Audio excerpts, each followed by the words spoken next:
Hello my dear friends, आप सब कैसे हैं। उम्मीद है आप सब बढ़िया होंगे। तो जैसे कि हम चैप्टर पढ़ रहे थे, chapter number 11 paths to modernisation. पिछले वीडियो में जैसे कि हमने इंट्रोडक्शन लिया था, हमने किंग डायनेस्टी के बारे में जाना था कि वो जो साम्राज्य था कैसे स्थापित हुआ था। उसके बाद जापान ने जो रेवोल्यूशंस करे, 1894 में चाइना को हराया, 1905 में रशिया को हरा देते हैं, 1895 में ताइवान को, और 1910 में जैसे कोरिया को भी हरा देते हैं। अब रशिया का मतलब ये नहीं कि पूरे रशिया को नहीं, थोड़ा सा पार्ट रशिया का उन्होंने उन्हें हराया था और ऐसे करके अपना रूल जो है स्थापित करा था। फिर उसके बाद जो रेवोल्यूशन हुए, सिविल वॉर चला, चाइना में कम्युनिस्ट पार्टी उभर के आती है 1949 में, सीसीपी पार्टी इसको हम कहते हैं, कम्युनिस्ट पार्टी ऑफ चाइना। और जापान में भी जो रेवोल्यूशन हुए, जो अरिस्टोक्रेटिक सरकार वहां बन रही है, मीजी की सरकार अभी जापान में बनने वाली है थोड़े ही समय के बाद 1869 में, वो हम भी जिक्र करेंगे। तो जैसे कि हम बात कर रहे थे पाथ्स टू मॉडर्नाइजेशन में, अब देखिए किसी भी देश के इतिहास के बारे में जानना बड़ा ही रोचक होता है, बड़ा ही इंटरेस्टिंग होता है, लेकिन उससे पहले हमें कुछ संसाधन होने चाहिए ना। बिना संसाधनों के तो हम किसी के बारे में जान ही नहीं सकते हैं। अब क्या हुआ, हमारे पास रिसोर्सेज आए, लेकिन अगर मैं चाइना की बात करूं, चाइना में क्या था, हिस्ट्री लिखने में बड़ा ही इंपॉर्टेंट एस्पेक्ट होता था।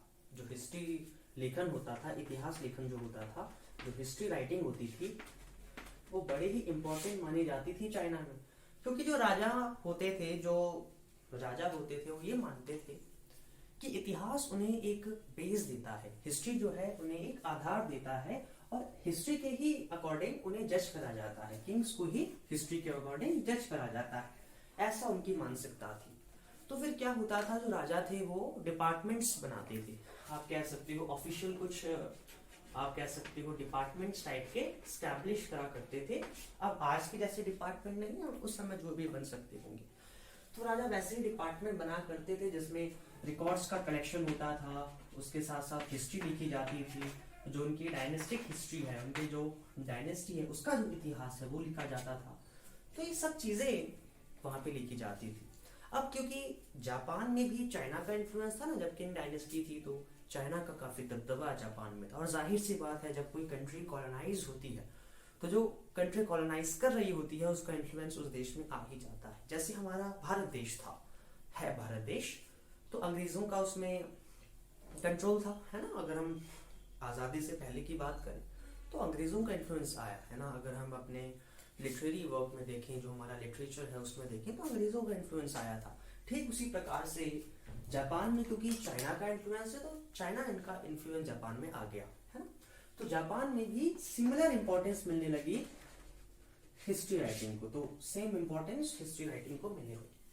अब चाइना की अगर मैं बात करूं तो वहां पे एक पर्सनैलिटी थी जिनका नाम था सीमा कियान, और सीमा कियान को सबसे one of the earliest writer माना जाता है हिस्ट्री का। मतलब जो एंशिएंट चाइना था, मतलब मॉडर्नाइजेशन से पहले का जो चाइना था, एंशिएंट चाइना की बात कर रहा हूं, तो वहां पे सीमा कियान नाम की एक पर्सन थी। इनको one of the most famous writer माना जाता है अगर मैं हिस्ट्री राइटिंग के पर्सपेक्टिव से बात करूं। तो चाइना में वर्क्स हो रहे थे, इनिशियल वर्क्स हो रहे थे। जापान में क्या था, 1867 में जब मीजी की गवर्नमेंट बन जाती है, या 1869 होगा, ये आप डेट चेक करेंगे, जब मीजी की गवर्नमेंट थी तो वो क्या करती है, मीजी की सरकार जब वापस आती है जापान में उभर कर, तो जापान के पॉलिटिकल सिस्टम के बारे में जानेंगे तो अभी हम आगे उसका जिक्र करेंगे। तो 1867 में या 1869 में जब मीजी की सरकार आती है तो वो क्या करती है, एक ब्यूरो स्टैब्लिश करती है जापान में। एक ब्यूरो बनता है, ब्यूरो जो कि हिस्ट्री को लिखने का ही होता है, मतलब वहीं पे हिस्ट्री लेखन होता है, इतिहास लेखन होता है उस ब्यूरो में। वहां पे क्या था, रिकॉर्ड्स कलेक्ट करे जाते हैं और हिस्ट्री लिखी जाती है। तो आप ये समझ सकते हैं कि इतिहास को लिखना कहीं ना कहीं इतना महत्वपूर्ण माना जाता था, इतना महत्व इसका था चाइना जापान में। ब्यूरो स्टैब्लिश हो रहा है, उसके साथ साथ चाइना में सीमा कियान ने इतना काम करा और डिपार्टमेंट्स बने, डायनेस्टिक हिस्ट्री लिखी गई, इतिहास इतना सारा लिखा जा रहा है, रिकॉर्ड्स को कलेक्ट करा जा रहा है, तो हिस्ट्री को बहुत पॉपुलराइज करा गया इन देशों में। तो ये हमने इनिशियल वर्क्स देखे। अब क्या था, चाइना में जो राइटर्स आए मॉडर्न पीरियड्स के समय, जो मॉडर्नाइजेशन का समय था, तो तो चाइना और जापान ये दो देश थे। यहाँ पर जब राइटर्स आए तो जैसे चाइना में एक राइटर थे जिनका नाम था लियांग कीचियो। लियांग कीचियो नाम के एक राइटर थे, और जापान में एक राइटर थे जिनका नाम था शुमे कुनिताके। शुमे कुनिताके। तो इनके काम को आगे चलकर काफी निखारा गया।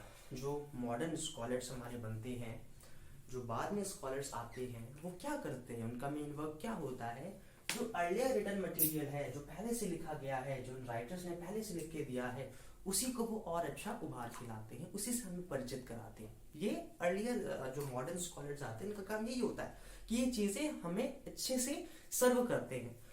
तो चाइना में लियांग कीचियो नाम के एक पर्सन थे, जापान में शुमे कुनिताके नाम के पर्सन थे। तो इनके काम को काफी आगे बढ़ाया गया। जो मॉडर्न स्कॉलर्स होते हैं वो इनके काम को काफी आगे बढ़ाते हैं। अब हम अगर यूरोपियन ट्रैवलर्स की बात करें, जो यूरोप के थे लेकिन ट्रैवलिंग में कर रहे थे, जो ट्रैवल करके चाइना और जापान में आए थे, तो जो यूरोपियन ट्रैवलर्स थे, जैसे कि अगर मैं एक इटालियन ट्रैवलर थे जिनका नाम था, इटली के रहने वाले थे, मार्को पोलो।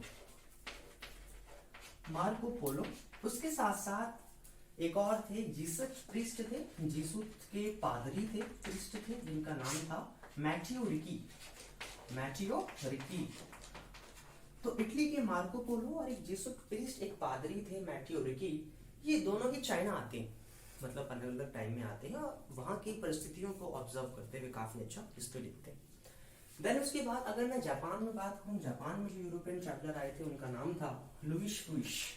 लुईस फ्रुइश नाम के एक पर्सन थे जो कि जापान आते हैं, यूरोपियन है, जापान आते हैं और ये भी वही चीज करते हैं जैसे मार्को पोलो, मैथियो रिकी आपके चाइना में आए और वहां पे उन्होंने उसकी हिस्ट्री लिखी। ठीक उसी प्रकार से लुईस फ्रुइश नाम के इंसान जापान आते हैं और वहां पे वो हिस्ट्री लिखने का कार्य करते हैं, मतलब जापान की हिस्ट्री लिखते हैं। जो सिस्टम है, जो पॉलिटिकल सिस्टम है, इकोनॉमिक सिस्टम है, सोशल स्ट्रक्चर है, इन सब को ऑब्जर्व करते हैं और वहां का हिस्ट्री लिखते हैं। तो ये इनका वर्क होता है। तो ये कुछ हमने इनिशियल वर्क्स देखे। अब क्या हुआ 19वीं शताब्दी में, 19th सेंचुरी में क्या था, क्रिश्चियन मिशनरी स्टैब्लिश हुई। जो क्रिश्चियनिटी के मिशनरीज होती है, क्रिश्चियन मिशनरीज, उन्होंने एक मेजर रोल प्ले करा। अब इन क्रिश्चियन मिशनरीज ने क्या करा, बहुत कुछ लिखा, बहुत सारा लिखा और इतना लिखा कि हमें इतनी हेल्प हुई स्कॉलर्स को जिससे कि हम इतना कुछ जान पाए इन कंट्रीज के बारे में। तो काफी लिखते हैं और इनके वर्क से हमें काफी हेल्प होती है इन कंट्रीज के हिस्ट्री को जानने में। तो ये कुछ इनिशियल हमने वर्क देखे। तो इतना जो हमने देखा बेसिकली जापान और चाइनीज ओरिएंटेशन में था, मतलब मुख्य सूत्रधार चाइना और जापान को ही मान के चला जा रहा था। लेकिन अब इंग्लिश में भी काम आने लगे।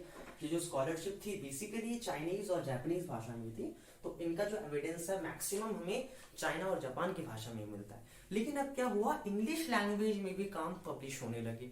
अब वो कैसे हुई तो हम थोड़ा सा इसको देखेंगे।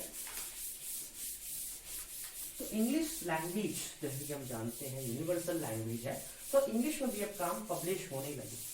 तो अगर मैं इंग्लिश लैंग्वेज की बात करूं तो जो पर्सनालिटी इसमें एक मेन रोल प्ले करते हैं, तो एक थे जोसेफ नीथम, एक इंसान थे जिनका नाम था जोसेफ नीथम।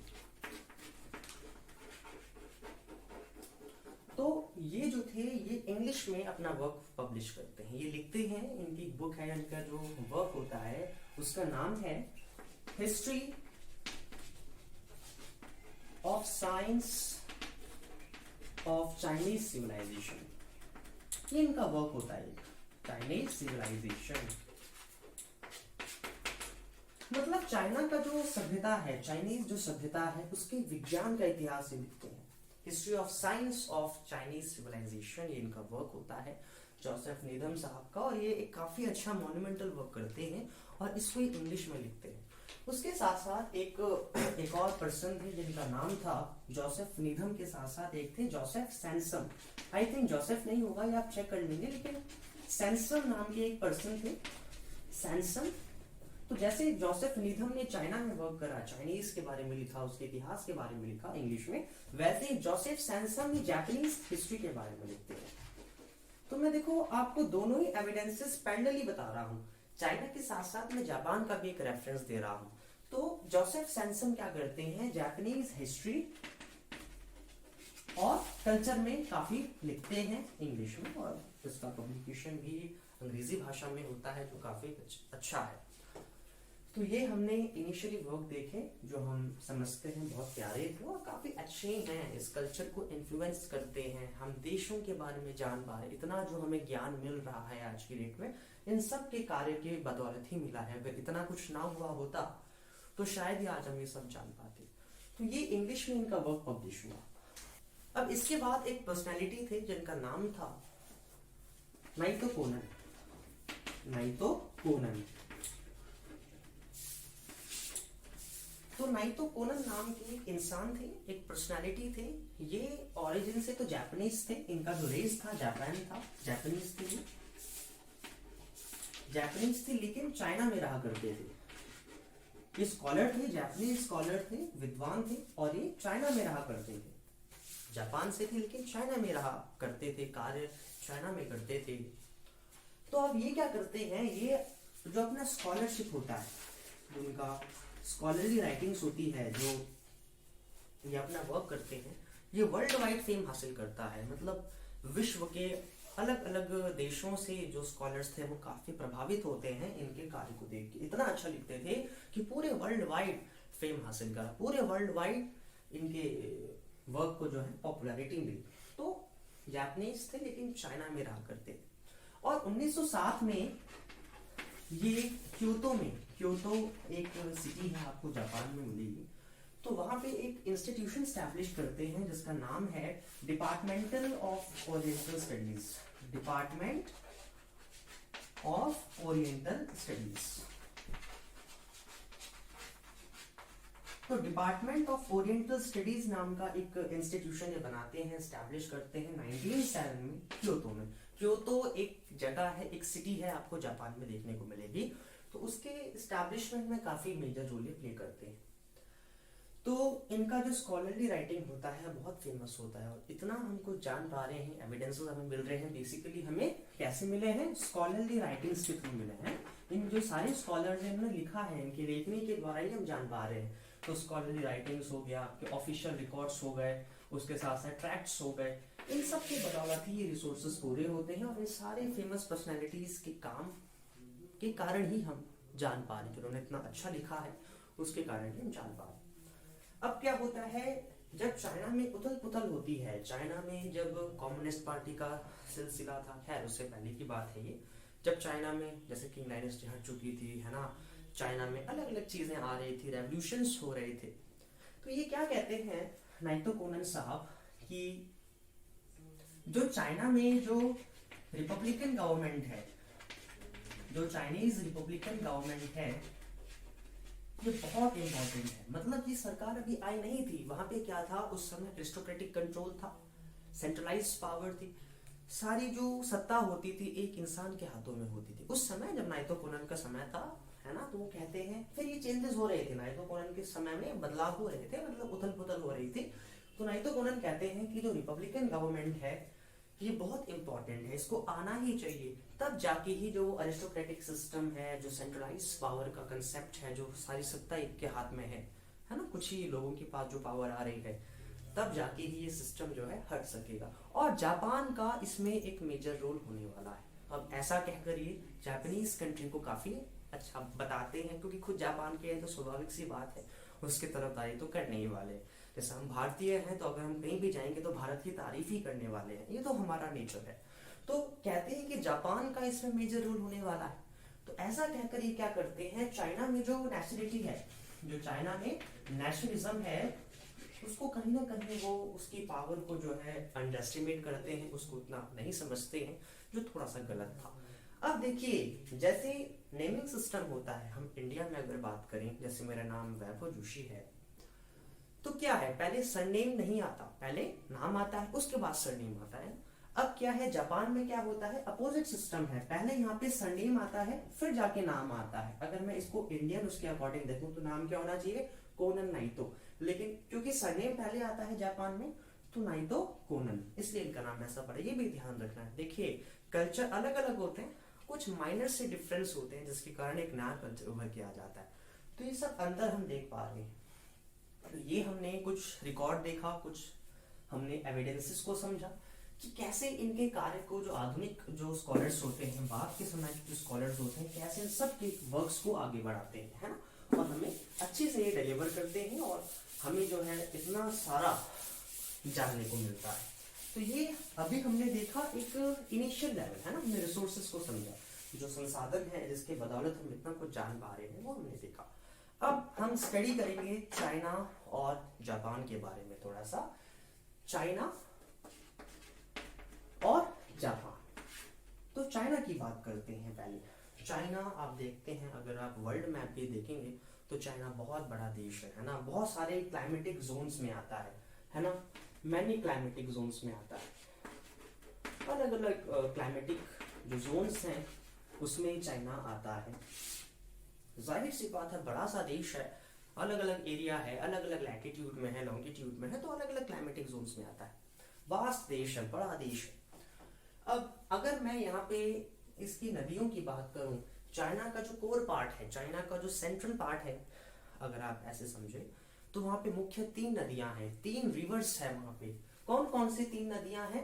पहला जो है वहां पे येलो रिवर है।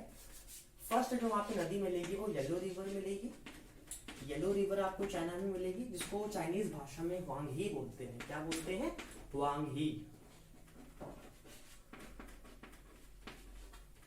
जो दूसरी यहाँ पे नदी है चाइना में वो है यांगसी रिवर। कौन सी नदी है? Yangtze river. और ये जो नदी है यांगसी रिवर, ये दुनिया की तीसरी सबसे लंबी नदी है। ये 3rd लॉन्गेस्ट रिवर है वर्ल्ड में। दुनिया की तीसरे नंबर की सबसे बड़ी नदी है। और तीसरी जो नदी है वो है पर्ल रिवर। Perl river. तो ये 3 नदियां आपको चाइना में देखने को मिलेगी। चाइना का जो कोर पार्ट है, सेंट्रल पार्ट है, उसमें आपको 3 नदियां देखने को मिलेगी। अब अगर मैं इसके एथनिसिटी को देखूं, है ना, जो यहाँ पे कल्चर है, एथनिक ग्रुप्स है, तो अगर मैं इसके एथनिसिटी को देखूं तो मेन जो यहाँ पे ट्राइब रहती है वो हैन ट्राइब रहती है। मेन जो ट्राइब है वो यहाँ पे कौन सी रहती है? हैन ट्राइब रहती है। हैन ट्राइब, HAN होगा, हैन ट्राइब रहती है और यह मेन ट्राइब है। और इसके अलावा जो मेन भाषा यहाँ बोली जाती है वो चाइनीज भाषा बोली जाती है। चाइनीज भाषा, जिसको पुतुंगुआ भी बोलते हैं, पुतुंगुआ चाइनीज भाषा में। तो ये मेन भाषा चाइनीज ही है। उसके अलावा बहुत सारी नेशनलिटीज हैं, जैसे कि उइगर यहाँ पे रहते हैं, उइगर लोग, और हुई भी हैं, हुई के लोग रहते हैं, मंचू लोग रहते हैं यहाँ पे। अलग अलग ट्राइब्स है, उइगर है, हुई है, मंचू है, तिब्बत के लोग, तिब्बतन लोग भी रहते हैं। और जो भाषाएं हैं, जैसे चाइनीज भाषा यहाँ मुख्य है, बाकी भाषाएं भी है, जैसे शंगनाइज भाषा है, शंगनाइज एक लैंग्वेज है यहाँ पे, ठीक है। उसके साथ साथ कैंटनीज भाषा बोली जाती है कुछ कुछ पार्ट्स में। तो ये भाषाएं भी है, अलग अलग ग्रुप्स भी रहते हैं, एथनिक ग्रुप्स रहते हैं, नेशनलिटीज यहाँ पे रहती है। अब अगर मैं चाइना की फूडिंग सेंस में बात करूं कि खाना यहाँ पे कैसे मुख्य रूप में है, तो फूड भी अलग अलग वेरिएशन पे यहाँ पे दिखता है। जैसे अगर मैं इसके नॉर्थन पार्ट की बात करूं, जो नॉर्थन चाइना है ना, जो नॉर्थ का चाइना है, वहां पे बेसिकली वीट खाया जाता है। वीट यहाँ पे स्टेपल क्रॉप है। स्टेपल क्रॉप का मतलब जो मुख्य जो यहाँ पे आहार लिया जाता है, वीट लिया जाता है, ये स्टेपल क्रॉप में आता है। वीट हो गया। अब इसके साथ साथ आपने सुना होगा कि सेजुआन चटनी, है ना, आजकल चिंग्स चाइनीज नाम से बहुत फेमस है, सेजुआन चटनी आती है। तो अब ये सेजुआन चटनी का क्या इतिहास है थोड़ा सा। सेजुआन जो चटनी है जो आज इतनी फेमस है आजकल, एक्चुअली में जो सेजुआन है, ये जो चटनी आई थी बेसिकली तिब्बतन मॉन्क्स लाए थे। कौन लाए थे? ये तिब्बतन नहीं, बुद्धिस्ट मॉन्क्स लाए थे।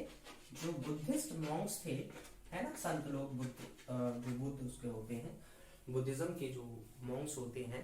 तो जो सेजुआन चटनी है ये बुद्धिस्ट मॉन्क्स लाए थे, एंशिएंट पीरियड में लाए थे। जो पुराना समय था, एंशिएंट पीरियड, उसमें जो बुद्धिस्ट के मॉन्क्स थे वो सेजुआन चटनी लाते हैं चाइना में। उसके साथ साथ यहाँ पे चिली एक होती है, फेमस चिली है यहाँ की, जो कि कौन लाए थे? पुर्तगाल के लोग लाए थे। जो पुर्तगीज लोग लाए थे, पुर्तगीज ट्रेडर्स लाए थे और कब लाए थे ये पुर्तगाल के लोग चिली यहाँ पे 15वीं शताब्दी में लाए थे, 15th सेंचुरी में लाए थे, जो आपको जानना इंपॉर्टेंट है। तो ये थोड़ा सा इसकी फूडिंग सेंस है। अब अगर मैं साउथ की फूड की बात करूं, जो सदर्न चाइना है, साउथ का जो चाइना है, वहां पे बेसिकली जो कैंटनीज खाना होता है, कैंटनीज कुशिन जिसको हम कहते हैं, कैंटनीज कुशिन वहां पे बहुत फेमस है। अब कैंटनीज कुशिन में बहुत सारी चीजें आपको देखने को मिलेगी, जैसे वहां पे एक वाइड रेंज की, वाइड असॉर्टमेंट की आपको पेस्ट्रीज काफी देखने को मिलेंगी। पेस्ट्रीज फेमस है वहां पे, डम्पलिंग्स जो है, डम्पलिंग्स खाई जाती है, बहुत फेमस डम्पलिंग्स है। और एक है डिमसम। डिमसम ये मोमोज टाइप का होता है, मतलब इसका मीनिंग ये है कि जो आपके दिल को छू जाए, इतना अच्छा ये होता है कि आपके दिल को छू जाए अगर आप इसको एक बार खाएंगे। और ज्यादातर जो ओवरसीज चाइनीज होते हैं, जो बाहर से जो चाइना में आते हैं, वो कैंटन के एरिया से आते हैं। क्यों आते हैं यहीं से? क्योंकि उनको पता है यहाँ का खाना बहुत फेमस है। अब अगर मैं ईस्टर्न चाइना की बात करूँ, ईस्ट की चाइना की, तो यहाँ पे भी वही राइस हो गया और व्हीट हो गया, ये यहाँ पे बहुत खाया जाता है। ऐसी वेस्ट में भी ऐसी चीजें यहाँ पे चलती हैं। तो ये चाइना का आप ये कह सकते हो खाने का सिस्टम है, फूडिंग सिस्टम है, जो हम देख सकते हैं। तो ये जो हमने एस्पेक्ट्स कवर करे, ये हमने ज्योग्राफिकल एस्पेक्ट्स कवर करे, है ना। तो ये चाइना का हुआ। अब हम अगर जापान की बात करें, जापान में भी अलग अलग चीजें हमें देखने को मिली। वो क्या है, थोड़ा सा इसको एनालाइज करेंगे। आई थिंक आपको समझ में तो आ रहा होगा, ज्यादा कुछ टफ है नहीं। कुछ चाइनीज शब्द हैं जो आप ध्यान रखेंगे, जैसे चाइनीज भाषा को पुतुंगुआ है, येलो रिवर को वांगी रिवर भी कहते हैं, ऐसी यांसी का नाम है, आप बुक में चेक कर लेना। तो अब हम देखेंगे जापान के बारे में। अब जापान कंपैरेटिवली अगर मैं इसके साइज के अकॉर्डिंग चर्चा करूं, तो जापान चाइना से तो बहुत छोटा देश है ना। और ये क्या है, कुछ ऐसा देश है, ये मतलब आइसलैंड्स का देश है ना। एक चेन टाइप की आपको दिखेगी, स्ट्रिंग आपको आइसलैंड जैसा दिखेगा, जो जापान में होता है। जो इसके मेन 4 आइसलैंड्स हैं, जो उसके 4 बिगेस्ट आइसलैंड्स हैं, लार्जेस्ट आइसलैंड्स हैं, वो कौन कौन से हैं? एक तो है जो 4 इसके मेन बिगेस्ट आइसलैंड्स हैं, उनमें एक आता है इसमें होकाइडो, एक आइसलैंड होकाइडो है। उसके साथ साथ यहाँ पे आपको शिकोकू मिलेगा, होकाइडो, शिकोकू, ठीक है, होन्शु और Kyushu. Honshu, Kyushu, Hokkaido, Shikoku, ये 4 इसके प्रमुख आइसलैंड हैं। 4 सबसे बड़े आइसलैंड आपको जापान में देखने को मिलेंगे। तो ये 4 इसके मेन आइसलैंड थे। उसके साथ साथ जो इसका सदर्न मोस्ट आइसलैंड है, जो इसकी सदर्न मोस्ट सबसे साउथ में जो आपको चेन मिलेगी आइसलैंड की, वो है ओकिनावन चेन। ओकिनावन ये माउंटेन की चेन आपको मिलने वाली है, ठीक है। ओकिनावन माउंटेन की चेन आपको मिलेगी, आइसलैंड की चेन या माउंटेन की चेन कहो, सदर्न में है सबसे। और जो ओकिनावन माउंटेन रेंजेस है, आइसलैंड है जो ये सेम लैटिट्यूड में है, सेम लैटिट्यूड में है। किस कंट्री के? जिस बहामास, एक देश है बहामास नाम का, तो बहामास के ही सेम लैटिट्यूड में ये ओकिनावन चेन आपको देखने को मिलेगी। इसके साथ साथ जो जापान है, ये कैसे जोन में आता है? ये एक्टिव अर्थक्वेक जो जोन है, एक्टिव अर्थक्वेक वोल्केनो के जोन में आता है। मतलब जापान में अर्थक्वेक्स काफी डोमिनेंट रहते हैं, मतलब हर हफ्ते हर दिन आप कह सकते हो बहुत अर्थक्वेक्स जापान में देखने को मिलते हैं।